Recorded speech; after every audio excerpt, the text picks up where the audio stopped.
everyone, welcome back to Cherished Doll Friends. This is Cheryl and I'm here with Yvette today. We just wanted to come and talk to you today and welcome you to this video. It's been a long time coming, but I really wanted to share with you my journey of doll collecting from the beginning, from when I was a kid and how I got to this stage of being such a doll lover and a doll collector. I love it very much. I'm enjoying having this doll collecting channel and sharing my collection with all of you. I've got my dolls all around me. I'll try and show you a little bit more of what kind of dolls I collect. They're kind of all around my house. My house is slowly becoming a doll museum. At least that's my goal. So I've always loved dolls ever since I was a really young child. I'm just looking at some pictures here that I dug up and I will show here for you. There's one of me, I think I'm 3 years old, holding a little cloth-bodied doll with fuzzy feet and fuzzy black hair and black button eyes. And her name was Windy. I don't know how I remember that from all these years ago, but not Wendy, Windy. I don't know why I named her that. She had really fuzzy, crazy, sticky-uppy hair, so maybe I thought she looked like she'd been out in the wind. I don't know. Then I have other pictures of me here with dolls in strollers, dolls under the Christmas tree. At Christmas time were always my favorite gift to receive. One birthday I remember receiving a 1967 twist and turn Barbie. I think I was too young for this doll at the time. I must have been about 3 years old. I remember receiving her at my birthday party. There were lots of other children there, and I just thought she was the most beautiful thing. She had this orange swimsuit on with the net cover up and brown hair that was so soft. I just loved stroking her hair, and she had beautiful eyes with real eyelashes. And I loved that doll. That day on my birthday party, I was laid down for a nap and I wanted to have the doll with me. I'm sure I must have been playing with her while I was, unwinding and trying to sleep. And I was playing with her clicky legs. And of course, being only 3 years old, I clicked it too far and broke one of her legs. I was just heartbroken and didn't want to show my mom because I knew she'd be mad and probably, take it away, which is exactly what eventually happened when she discovered it. Not mad at me, but just thinking that the toy was too advanced for my age. So she returned the doll and replaced it with another doll that sadly I never told her, but it was just not a pretty doll. And she had jointed limbs. She was kind of plasticky. She made a lot of homemade clothes for that doll, which was really sweet. And I did play with her for a very long time. Eventually, I did get another Barbie, a real Barbie, and she was the quick curl Barbie. She had the pink gingham dress with the mesh sleeves and the black cuffs and the little bow and the collar at the neck. And I used to play Barbies for hours with my little friend. There was a lady that babysat us after school during the summertime while my mom was working. Her daughter was the same age as me, and the two of us both loved our Barbies. And we spent hours and hours with blankets spread out all over the grass in the front lawn, in the shade of a big cherry tree, I think it was, maybe an apple tree. And we would just sit there and create scenes. I had my country camper, and we would pretend we were going on dates with our Barbies and fashion shows and all kinds of different imaginary things we did with our Barbies. And we had so many clothes and we were exchanging and playing, and it was just so much fun. It was magical. So that was my childhood with the dolls. Also, we received a couple of rag dolls that were memorable, my little sister and I, from my grandmother.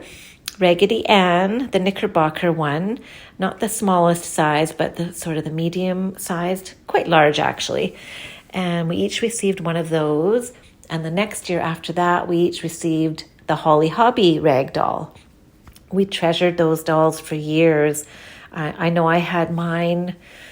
I kept them up until quite recently, and I was doing a downsize and a clean out, and I did donate them, and I regret it to this day that I don't have those two dolls anymore. They took up a lot of space and they weren't in the greatest condition, and I just thought I had held on to them long enough. They'd been sitting in a box for so many years. But of course, now that I've gotten more into doll collecting and understanding the value of all these dolls and the love of them, I do regret getting rid of those. So one day I hope to replace them, but they'll never be the same as my original ones. Then I remember my last baby doll that I asked for. I think I was 10 years old. And at this stage, I still loved dolls, but I was a little embarrassed about it because I was starting to grow out of dolls and playing, I guess. And I asked my dad for one last doll for Christmas. And he actually commented, "I think you're getting too old for dolls." And I said, "Dad, I just want one last baby doll, and I'll take care of her and keep her forever." And, Dad didn't live with us. We were, living with our mom at that time. And when we asked for a present from him, we usually got what we asked for Christmas. So that was my wish that year. And I did get that last baby doll.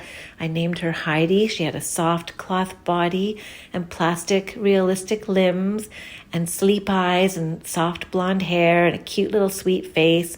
And she was adorable. And thankfully, I still have her to this day. And she's in perfect mint condition, just like I promised my dad.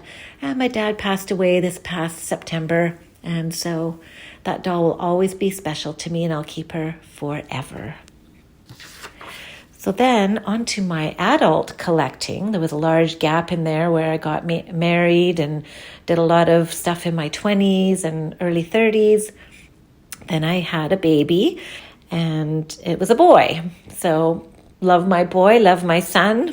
I would take him to the toy store, and then I would head down the Barbie aisle and look at the dolls and the Barbies. And I became interested in Barbies again. And I was kind of on the search for my childhood twist and turn Barbie that had been, taken back because I broke her leg. And so I started searching on the internet for her.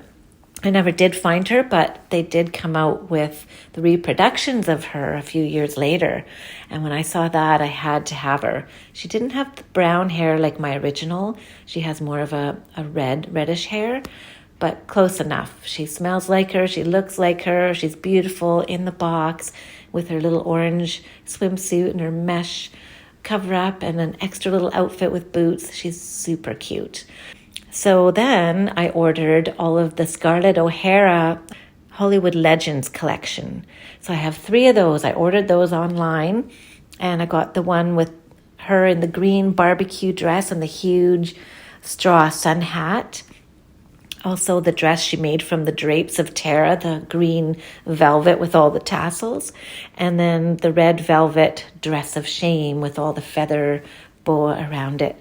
And they're beautiful dolls. They have rooted eyelashes. They're brand new in the box. I've never taken them out. And I've had them since 1993, I believe. I bought those when my son was very young. And that started my adult doll collecting journey. And over the years, I've collected many Barbies and sold many of them and gotten out of it and back into it again, depending on what was happening in my life. And then fast forward to COVID 2020, and everybody was on lockdown. I was actually off work for 6 months. I work in a dental office, and I was at home and trying to find hobbies and interests and things to do on the side. I was trying flower arranging and painting and all kinds of different things. And of course, scouring YouTube for different activities. And I came across the doll collecting channels and reborn dolls, and started just watching all of those videos and really being excited about being able to watch all this doll content that I've never seen before. And it just rekindled my desire to collect dolls again. I got my first reborn doll, which was actually one that looks exactly like my son when he was a baby. That's what attracted me to this particular doll. And then I discovered American Girl, and oh my goodness, that was a thing. I love American Girl, and I'm going to do many videos on my American Girl collection, but I think I will maybe leave it at that for this time and talk about that in my next video. So that's the beginnings and the middle and the end, I guess, of my, not the end, of my doll journey. It's going to continue for a very long time. It's definitely a love and a passion of mine, and I love sharing it with my friends and all of you. So that's all for now, and thanks for watching. Bye. Well, that was lots of fun. I hope you enjoyed seeing my funny little self as a child and the little mini doll collector in me that still bubbles up sometimes. And yeah, she's still there and she's never going anywhere. So I'd love to hear your story of how you began your doll collecting journey. Did you start as a child? Did you get into them when you were older? Did you grow up with them? What kind of dolls do you like? And what kind of collection do you have? What do you like to collect? And what makes you passionate? Thank you for joining me today, and I look forward to seeing you all again really soon.